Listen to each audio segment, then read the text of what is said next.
Então vamos aplaudir o Senhor Jesus, que Ele sempre está presente. Vamos compartilhar o tema, o silêncio de Deus. O silêncio de Deus.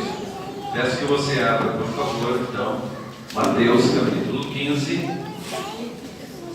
versos 21. Eu vou usar aqui duas versões. Uma versão camuflada e uma versão mais conservadora. Mateus capítulo 15, versículo 21.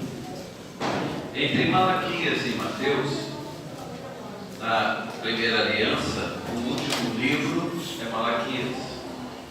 E o primeiro livro da nova aliança é Mateus. Nós temos 400 anos de silêncio de Deus. Então, nesse período dos 400 anos, entre a primeira aliança e a segunda, não houve nenhuma manifestação audível de Deus, de anjos, absolutamente nenhuma. Como foi um período de grande silêncio, pensa bem, não foi 4 anos, 40 anos, 400 anos. O que os judeus pensaram? Nós estamos esperando uma promessa, nós estamos esperando algo de Deus, nós precisamos manter a fé. Então eles criaram grupos que seriam encarregados de fortalecerem a fé e os judeus não desanimarem. Então surgiram os mais fortes, os saduceus e os fariseus. Os saduceus, eles não criam na ressurreição dos mortos nem dos anjos. Os fariseus, eles criam na ressurreição dos mortos e na questão dos anjos e também nas manifestações espirituais, espíritos de enfermidades, enfim. Então, só que com o passar do tempo, eles foram ficando mais rigorosos, mais enfáticos, mais contundentes, porque como Deus não falava, eles tinham que falar. Às vezes é assim com a gente pensa assim, não, já que Deus não age, eu vou dar uma mãozinha para Deus. Porque Deus tem que fazer alguma coisa, porque, meu Deus do céu, assim não dá para ficar. Nós temos que resolver as coisas. Então perceba que eles se tornaram, colocaram mais regras, mais normas, e quando Jesus vem, que Jesus é a própria voz de Deus no corpo, o verbo se tornou carne, então Jesus encontra um sistema religioso gerado no silêncio de Deus, e eles estavam bem desconectados com Deus agora em corpo falando. Como Deus agora seria uma pessoa como a gente. E nós vamos perceber nas histórias, nas parábolas de Jesus, essa grande dificuldade dos religiosos da época de se relacionar com Deus. E tem um episódio aqui em Mateus 15, vocês acharam, queridos? Mateus 15, 21, de uma mulher que é cananeia, de Canaã, lugar terra baixa, a tradução do nome Canaã, que ela vai procurar Jesus e ela encontra o silêncio de Jesus diante de uma situação trágica da vida dela. Por favor, Mateus 15, 21. Jesus saiu dali e foi para a região que fica perto das cidades de Tiro e de Sidom. Certa mulher cananeia que morava naquela terra chegou perto dele e gritou: Senhor, filho de Davi, tenha pena de mim, a minha filha está horrivelmente dominada por um demônio. Mas Jesus não respondeu nada. Na minha outra versão, ele, porém, não lhe respondeu palavra. Ele ficou totalmente em silêncio. A gente fica perguntando assim, por que ele, sendo o verbo encarnado de Deus, por que ele está em silêncio? Por que ele não se expressou? Jesus sempre tão gentil, tão cordial, tão voltado às necessidades. Por que ele não atendeu aquela mulher no primeiro momento? E por que muitas vezes ele não nos atende? Eu tenho áreas da minha vida que já se passou quase 5 anos e agora que Deus está atendendo. São 4 anos de espera, de silêncio de Deus. Agora, como eu me comporto, como eu me relaciono, como eu passo por essa situação, é que Deus está avaliando, é que Deus está provando o meu coração. Interessante que a Bíblia diz que atentou Deus conhecer os filhos de Israel e os conheceu. 40 anos, um percurso de 12 dias, levaram 40 anos pela desobediência, rebeldia, por se voltarem contra Deus. Ficaram 40 anos no deserto. E ali Deus conheceu. E só Josué e Caleb, daquela geração que entraram, o resto tudo morreu. Então as coisas de Deus, elas são muito sérias, amados. Eu quero meditar com vocês o porquê do silêncio de Deus em determinados momentos e situações da nossa vida. Vocês querem me acompanhar nessa viagem? Amém? Então a gente precisa dar uma chegadinha lá em Josué 8:30, lá na primeira aliança. Josué vai fazer uma coisa sem consultar a Deus, e isso vai proporcionar consequências gravíssimas, e nós vamos ver algumas dessas consequências ao longo do passar dos anos, dos séculos. Por que coisas tão severas e tão graves foram acontecendo? E o compromisso de Deus, quando se faz uma aliança com Deus, como Deus é leal, como Deus é fiel contigo e com a tua casa.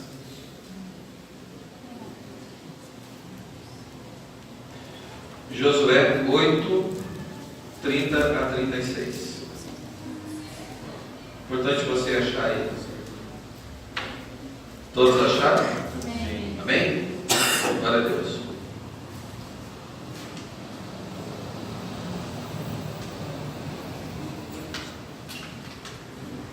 Então Josué edificou um altar ao Senhor, Deus de Israel, no monte Ebal, como Moisés, servo do Senhor, ordenara aos filhos de Israel, segundo o que está escrito no livro da lei de Moisés, a saber, um altar de pedras toscas, sobre a qual não se maneja instrumentos de ferro.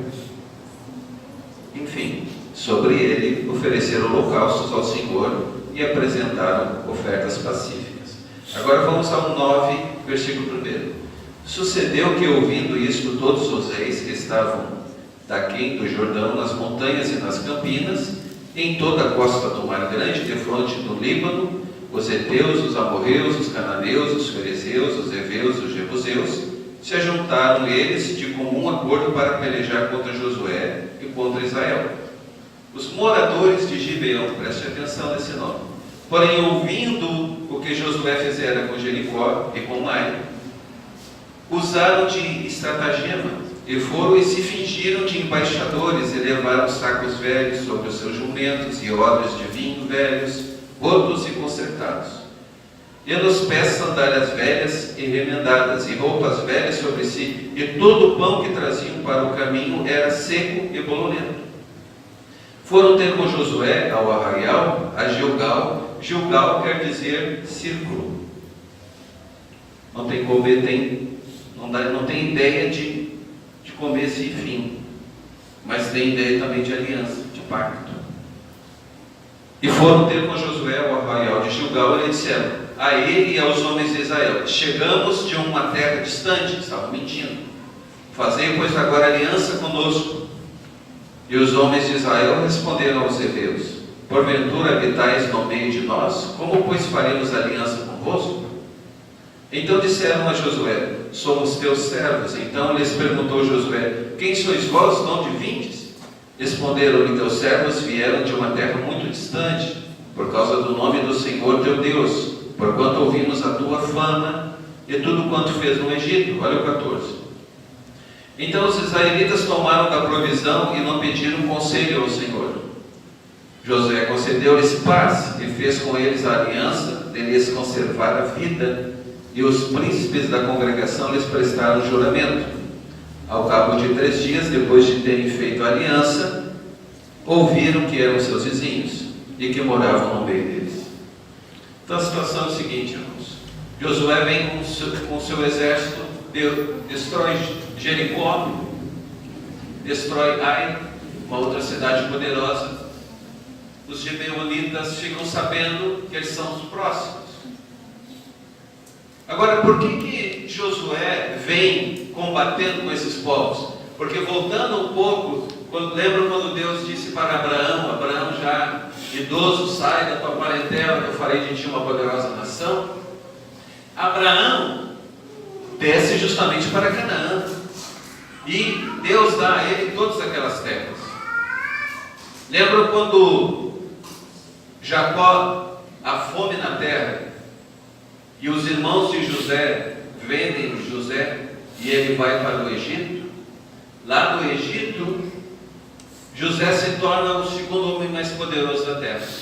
Então, como há uma crise sobre toda a terra, uma fome, uma escassez, José manda chamar os hebreus, os judeus, para o Egito. Porque lá houve provisão. 7 anos eles plantaram e guardaram nos celeiros, nos silos. Então não havia escassez. O povo então começou a prosperar. Havia uma dinastia lá dos egípcios chamada Ixos, que eram amigos dos judeus, e ao qual José casou-se com a filha do faraó. Então ele se tornou o segundo homem mais poderoso da terra. Mudando o faraó, mudou a dinastia. E aqueles egípcios começaram a perceber a grandeza, a riqueza, a capacidade de crescimento e prosperidade dos judeus. Então eles começaram a não tê-los mais como amigos, e aos poucos eles foram se tornando escravos.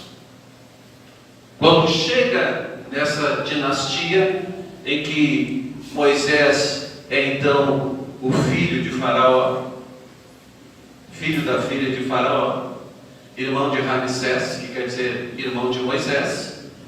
Nesse período, então, eles já são escravos, há 300 anos. Mas isso se tornou aos poucos. Só que essa terra está sendo recuperada agora, que essa terra que pertenceu a Abraão, tudo aquilo ali foi de Abraão, tudo aquilo ali Deus deu para Abraão. Como aqueles povos não estão saindo do lugar, porque já se instituíram, já construíram cidades, nações, certamente eles chegavam, essa terra é nossa, eles não entregavam. Então eles tinham que lutar para aquilo que era deles. Por isso você vê batalhas ferronhas, mas eles não estão fazendo isso por maldade, irmãos, eles estão resgatando aquilo que é deles. O povo é que não está saindo, os irmãos estão entendendo? Claro que é um período difícil dentro da nossa realidade hoje. Nós queremos paz, nós queremos restauração dessas lutas. Eu estou só te explicando para você te contextualizar dentro de uma história. E aqui nós temos um episódio. Esse homem Josué, ele agora enfrenta os gibeonitas, que é o povo seguinte a ser derrotado e que tem que entregar a sua cidade, tem que entregar o seu reino para Josué. Eles estão com uma estratégia, um estratagema. Eles estão fingindo que são andarilhos, são viajantes, estão levando pães velhos, roupas velhas, sandálias velhas, bebidas velhas, e eles mostram aquela situação. Josué olha para aquilo, até faz uma pergunta: mas vocês não são daqui? Eles disseram: não, nós somos andarilhos e sabemos que Deus é contigo, Josué. Então Josué faz uma aliança sem consultar a Deus. Ele não ora, ele não busca a Deus. E tem um texto, eu vou abrir rapidinho para você aqui, em Deuteronômio, tá? No Deuteronômio 1, Deuteronômio 7, em que Deus expressamente diz para ele, orienta eles, e Josué sabia disso. 7, 1 a 9, eu não vou ler tudo, mas só alguns versículos. Ele disse: no versículo 2: o Senhor entregará esses povos nas suas mãos, e vocês os atacarão, destruirão completamente. Não façam nenhum acordo de paz com eles, nem tenham pena deles. Do 7: o Senhor Deus amou e escolheu, não porque vocês são os mais numerosos do que os outros. De fato, vocês são menores, estão em menor número do que qualquer outro povo.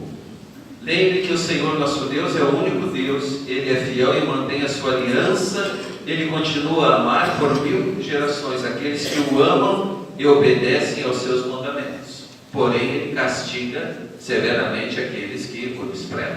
Bem, esse é o contexto de Josué saber que ele não podia fazer aliança, ele não podia fazer pacto. É que às vezes está escrito na palavra de Deus algumas coisas e a gente olha a situação, a gente olha o que está acontecendo, ouve o que estão dizendo, mas não vai para a palavra, não consulta a Deus.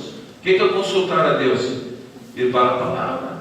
O que a palavra de Deus me orienta? O que a palavra de Deus me diz sobre essa situação? Como eu posso conduzir isso? Então a gente se descabela,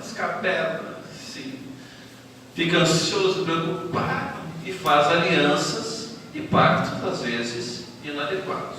Agora veja bem, até parece que isso não vai dar em nada. O que vocês acham? Será que vai dar em alguma coisa?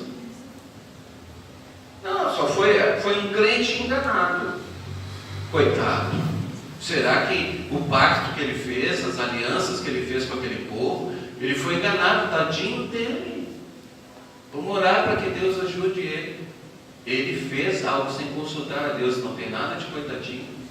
Eu e você temos o poder de decisão. Nós temos que avaliar bem aquilo que estamos escolhendo. Os irmãos estão comigo? Estão comigo?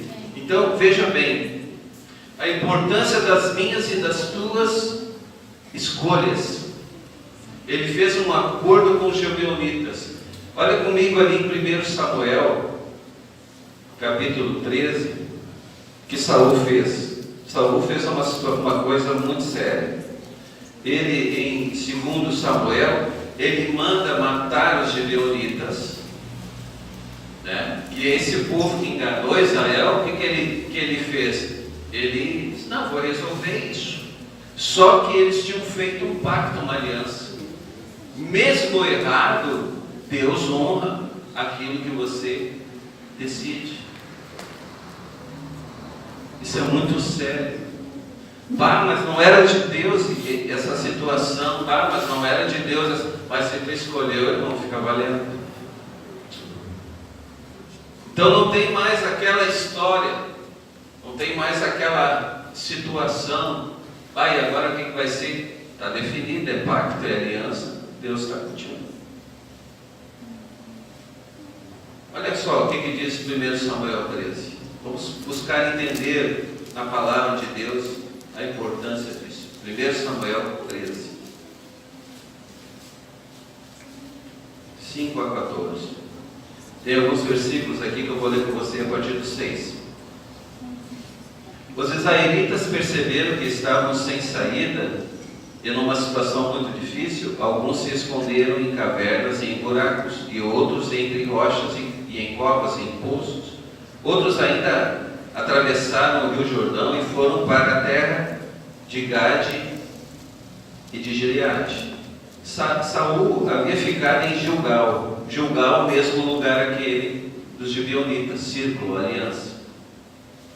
Saul tinha ficado e esperou ali 7 dias, mas Samuel não foi até lá. Samuel, o profeta, sacerdote e juiz. E o povo começou a abandonar Saul e sair dali. O que ocorre? Ele está em guerra com os filisteus. Como Samuel não veio oferecer o sacrifício, ele está aonde? Na terra dos gibeonitas, na terra onde foi feita aquela aliança equivocada da parte de Josué. Prestem atenção, irmãos. Então, olha como aquilo ali vai influenciar Saul. Então Saul lhes disse: tragam os animais para o sacrifício que é completamente queimado e para as ofertas de paz. Ele ofereceu. Quem ofereceu? Saul. Não podia, ele não era sacerdote, ele era rei. Quando estava terminando, Samuel chegou. Saul foi ao encontro dele para cumprimentar, mas Samuel disse: o que foi que você fez? Saul respondeu: eu percebi que o povo estava me abandonando e indo embora, você também não veio como havia prometido. Olha as desculpas. E os filisteus já estavam reunidos em Micmas. Micmas quer dizer escondido. Nada fica escondido, tudo vem à luz. Aí eu pensei: os filisteus vão descer a Gilgal, ao círculo, onde eu não posso sair, para me atacar. E eu ainda não tentei conseguir a ajuda de Deus. O Senhor, então, achei que tinha que oferecer sacrifício. O que você fez foi uma loucura, disse Samuel. Você não obedeceu a ordem do Senhor nosso Deus. Se tivesse obedecido, Ele teria deixado que você e os seus descendentes governassem o povo de Israel para sempre. Mas agora você não continuará a governar. A situação é trágica. Ele está no mesmo lugar, na terra dos Gibeonitas, onde Israel foi enganado. Vocês lembram? Josué foi enganado. Saul tem que esperar Samuel para oferecer sacrifício, porque ele vai lutar contra os filisteus. E os filisteus eram o maior inimigo de Israel. Esse é o contexto histórico. Agora, ele está apressado. Ele vê pessoas do seu exército indo embora, fugindo. Então ele diz: Samuel não vem mais. Deus não vai responder. Deus está em silêncio. Eu estou esperando há quanto tempo? Olha o que está acontecendo, a situação está difícil, nada muda. O pessoal está me abandonando. Eu vou perder essa guerra. Deus não fala com a gente. Deus não manda ninguém.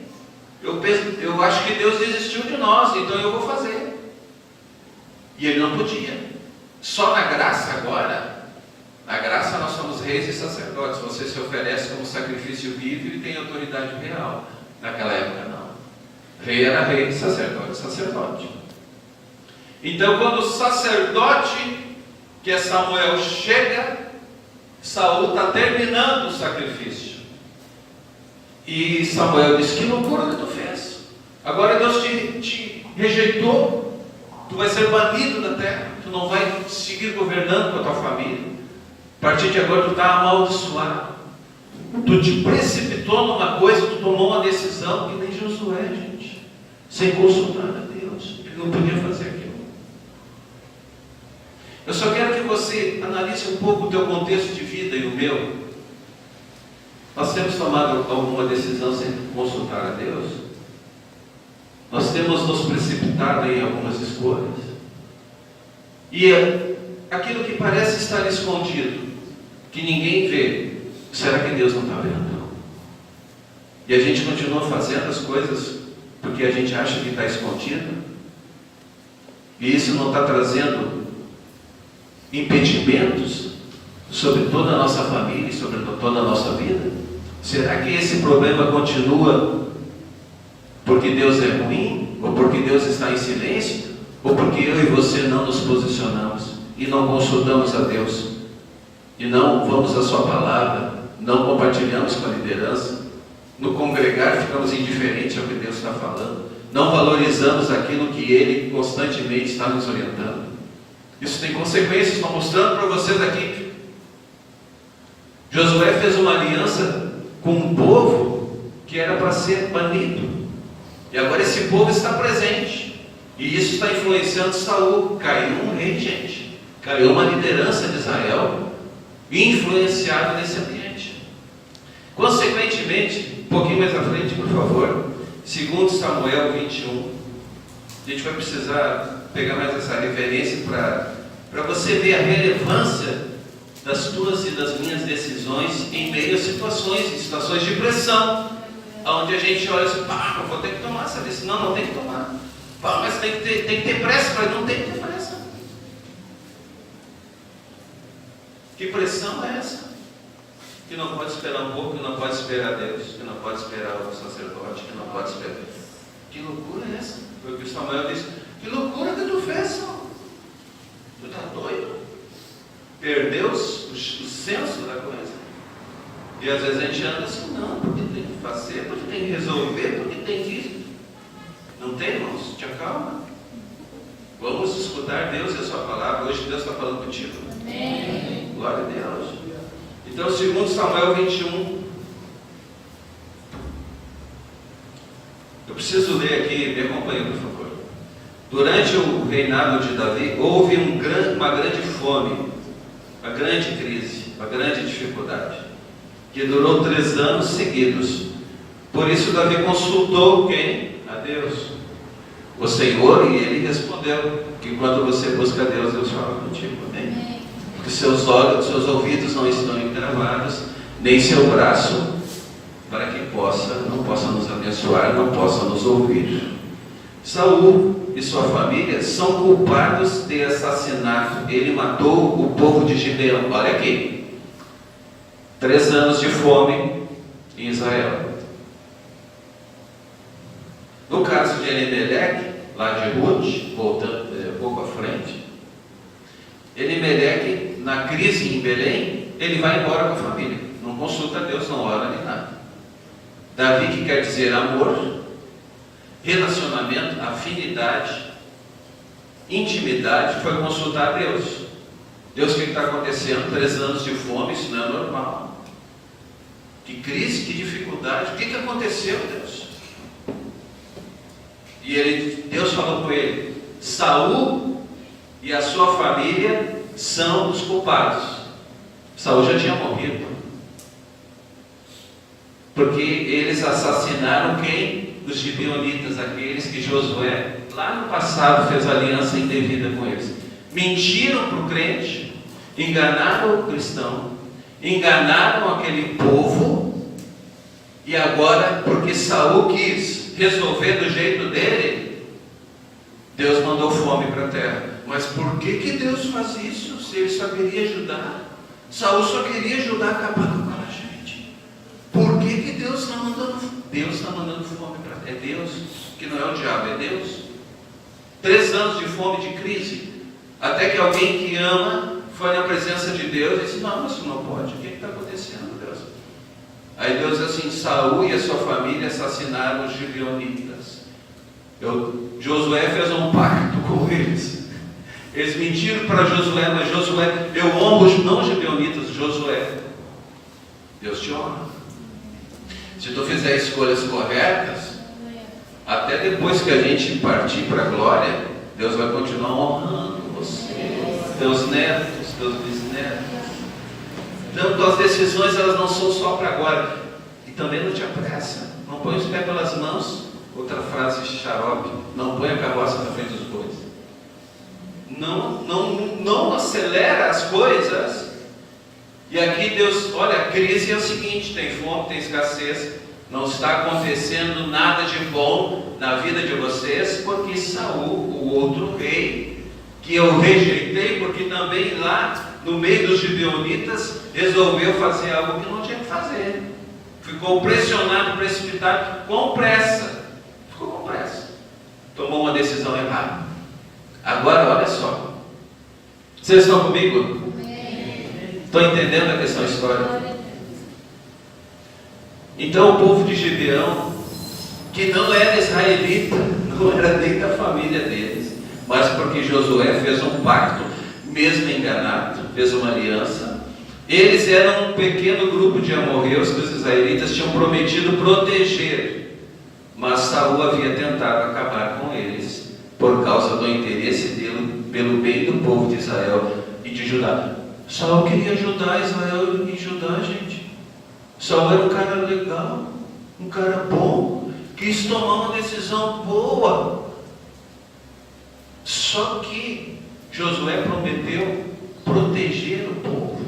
Saul acha que pode mudar as coisas só porque ele está fazendo uma leitura, porque ele tem autoridade e poder, e acha que ele pode mudar os pactos, as alianças, as coisas que as pessoas têm compromisso com Deus.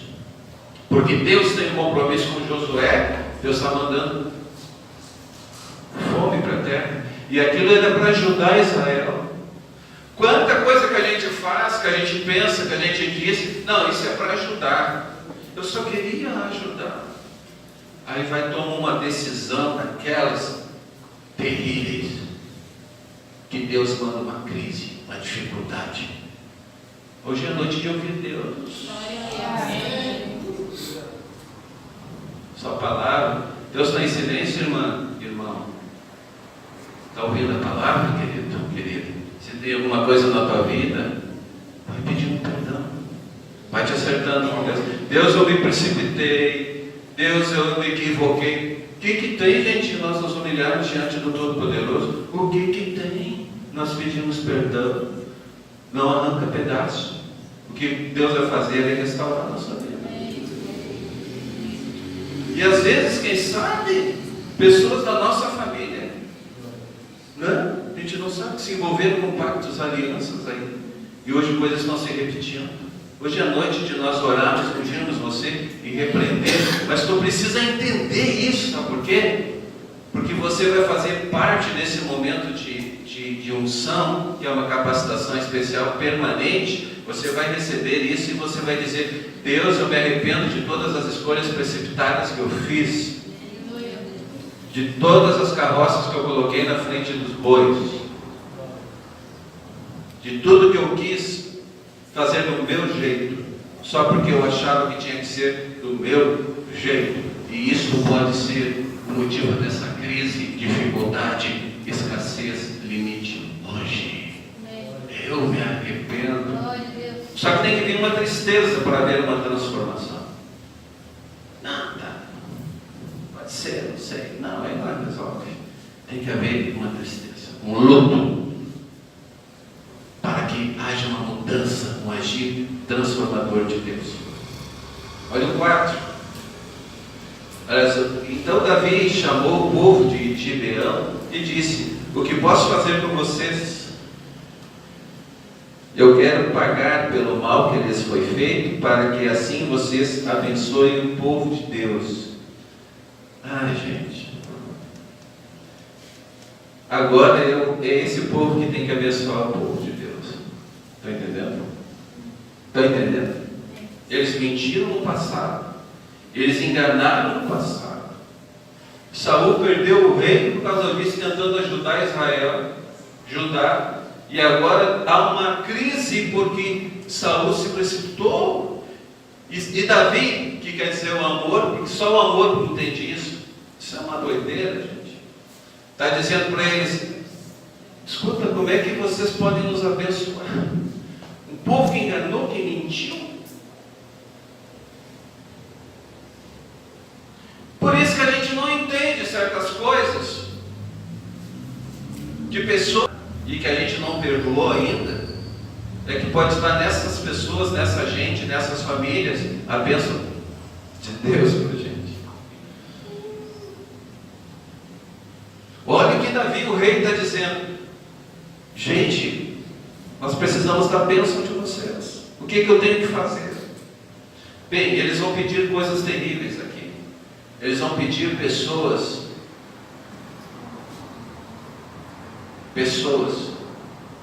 Então Davi escolhe pessoas. Só não escolhe Mefibosete, porque Mefibosete tinha... Davi tinha uma aliança com Jonatas, que quer dizer amigo fiel. Mesmo que haja um prejuízo, queridos, olhem para mim. Deus tem uma aliança contigo em Jesus. Então você não vai ser sacrificado, você não vai ser destruído, porque a graça do Senhor nos basta. O que nós temos nesse período da graça é a possibilidade de acertar espiritualmente e querer e desejar uma mudança. No caso deles, teve gente enforcada, 7 homens enforcados. Mas é interessante que Mefibosete, o filho de Saul, que era neto de Saul, e que Davi fez uma aliança com Jonatas, foi poupado. Hoje é a noite de você ser poupado, querido. Mesmo que você tenha feito escolhas erradas, no teu temperamento, no teu comportamento, na tua ira, você é uma pessoa precipitada que nem Saul, mete os pés pelas mãos, está acostumado a fazer isso. Dá nada, está dando sim, está dando problema. Está havendo uma crise na tua vida e tu tem que te consertar com Deus hoje. Isso pode ser o causador dessa crise. Não foi o que ocorreu ali com os gibeonitas? Irmãos, eu estou mostrando na palavra, porque isso pode estar clareando para alguém que tem um coração duro. Não, eu fiz a escolha certa, eu só queria ajudar. Uma vez um homem fez um monte de coisas contra mim. Um monte. Já perdoei, respeito. E o que ele disse? Eu só queria ajudar. Só queria ajudar. Só queria ajudar. Não foi o que Saul fez? Eu só queria ajudar. E agora vem trazer fome, desgraça, ruína. 3 anos de fome, de crise contra Israel. Ainda bem que alguém que ama foi ter com Deus, consultou a Deus, porque Josué não consultou, Saul não consultou e só deu problema. E quem sabe muito dos problemas na minha e na tua vida é porque a gente não anda consultando a Deus. Ai, eu não gosto de ler. Ai, eu não tenho tempo. Ai, eu não sei orar. Ai, eu não tenho isso. Por favor, para de tomar decisão então. Para tomar decisão errada, tu tem tempo? Para arrumar problema para tua família, tu tem tempo? Para te precipitar nas coisas e trazer maldição para tua casa, para tua vida, tu tem tempo? Mas para Deus não tem tempo. Quem sabe a gente começa a ter tempo para Deus, para a sua palavra, para orar, para jejuar, e não ter tempo para essas outras decisões equivocadas e precipitadas que a gente vem tomando. Ah, eu não consigo, pastor, por favor, gente. Estou te mostrando que essa desgraça na tua vida pode ser a tua precipitação. Você não vai se posicionar mesmo assim. Não, eu pensei que hoje o pastor ia orar pela gente, ia ungir tudo e ir embora. Olha, irmãos, até pode, sabe? Até pode.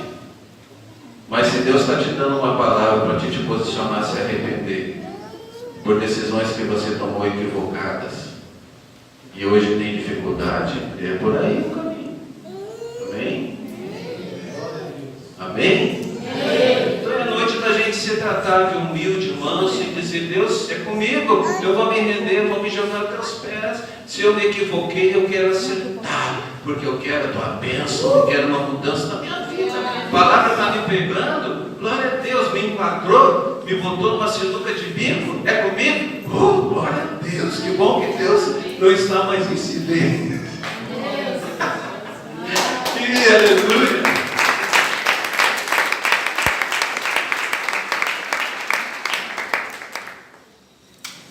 Vou pedir para o Ministério do Louvor subir, por gentileza. Vou pedir para você baixar um pouquinho a tua cabeça. Todos esses homens ficaram literalmente em Gilgal, quer dizer círculo, ficaram literalmente encurralados. E o diabo faz as coisas assim, e Deus não pode falar. Como é que Deus vai ser conivente com isso? Nós estamos achando um caminho aqui pela palavra, uma pista. Notem que quando Josué tem aquele episódio lá que ele faz o pacto, lá no começo, ele se encontra com Ebal. Ebal quer dizer corpulência, quer dizer indisciplina, desmando, abuso, despropósito, anarquia, desordem, desobediência. Quer dizer absurdo, contrário ao bom senso, contrário à razão. A gente é influenciado por isso na nossa carne, no nosso ser. Anarquia, desordem,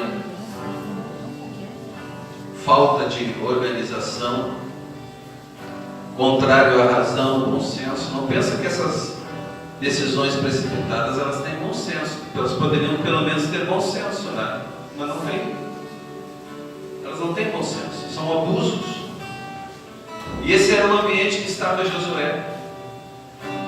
Um ambiente ao qual Deus estava dando a ele, e ele entregou para um povo e se obrigou a fazer uma aliança com eles.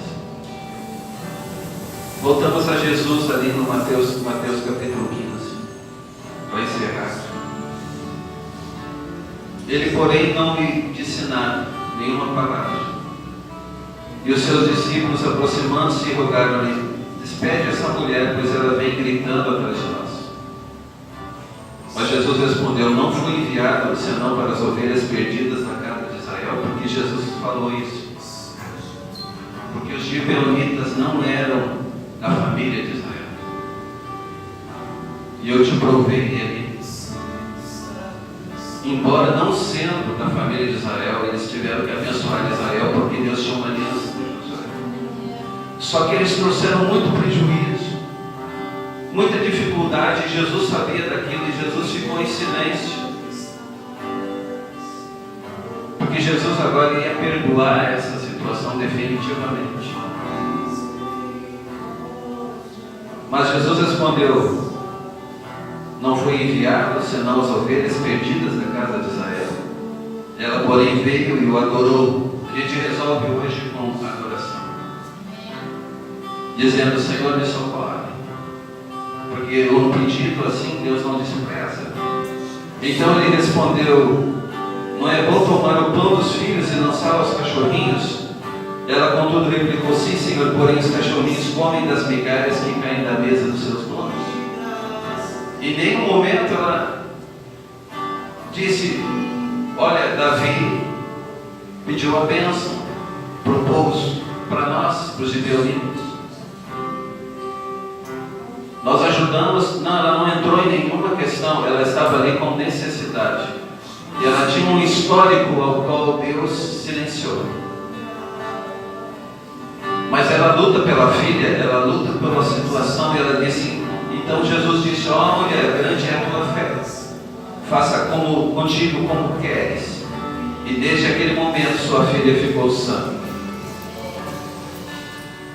Se você entender isso, desde agora, desde esse momento, você vai ser curado, você vai ser livre disso. Essa escassez, essa fome de 3 anos, essa discórdia, essa enfermidade, essa tragédia vai cessar. Tuas decisões equivocadas, apressadas, teus familiares, a tua hereditariedade, que ainda em meio a pactos e alianças estavam sendo respeitados, mas quando você reivindica por fé e pede socorro, Deus faz uma aliança contigo, com a tua vida e com a tua descendência. Fique de pé, por favor. Hoje é noite de libertação, de soltura, de coisas antigas, de amarras, escolhas erradas, decisões precipitadas. Gente que tinha o hábito de tomar as decisões e depois vou ver o que vai dar. Pressa em tomar decisão, persuasão para se equivocar e decidir coisas e achando que isso não dá em nada. Eu quero que você venha à sensatez e lucidez essa noite. Suas decisões são importantes, elas precisam serem tratadas pela palavra. Você precisa orar, jejuar, congregar, buscar a Deus e se arrepender hoje e ter uma profunda tristeza por decisões que você tomou, coisas que você disse que ainda estão valendo, porque Deus te ama e tem uma aliança contigo mesmo, como no caso de Gibeão, em que eles fizeram coisas erradas. Foi uma noite de conselho, uma noite de nós pararmos de tomar decisões equivocadas e precipitadas e aquietar no nosso coração. Você concorda comigo? Eu já estou aqui, eu preciso muito disso. Você foi tocado pela palavra e quer receber um abraço, uma unção, uma graça capacitadora para sair disso, sair dessa crise, sair dessa dificuldade. Você dá um passo, eu já estou aqui. Nós queremos orar por você.